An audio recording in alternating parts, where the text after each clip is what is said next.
Hello everyone, James here from JVC Paints. Welcome back to the channel. Today we've got an Ancients update for you guys. I've got some Victrix Spartans. If you happen to be a Canadian in Canada, I hope you're having a good May 2-4 weekend. Happy Victoria Day.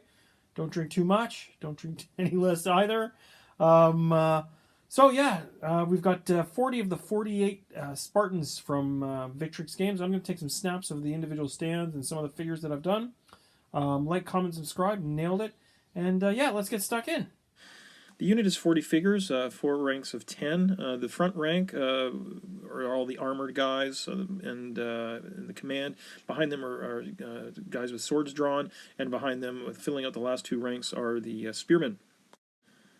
Most of the spearmen bases are 2x2 or 40x40. I cut them myself, so they're not exact.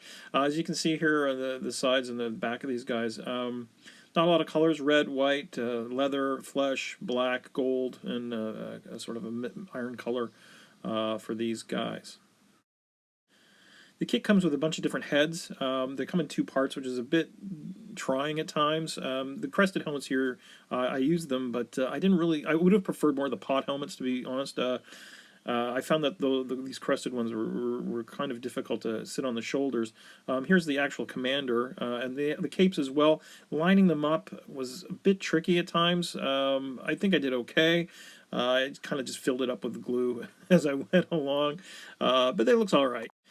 I did the shields in tandem with the figures, but I left them until the very end, gluing them, I should say. These are actually the decals that were left over from the Warlord ones, and I've done the shields as the obverse, or the opposite, of the Warlord ones, which hopefully the little link thing will appear above. Most of the bases, like I said, were 40x40, but I did cut a few that were, like in this case, 20x40, just to get them to fit in their footprint correctly. Overall, I think it was a fun little project to do. The absolute last thing I did for the project was make a movement tray for these guys. It's just the same polystyrene plastic that I used for the bases, and then I rimmed it with some stir sticks, I guess. Just sanded it up. I sprayed the whole thing brown. I did the bottom as well. It makes it actually slides a bit smoother across the table. Just thought it worth mentioning. It's not exactly the sexiest part of the project, but it's necessary. Thought I'd throw in a back photo here. This is what I'll be seeing when I'm playing.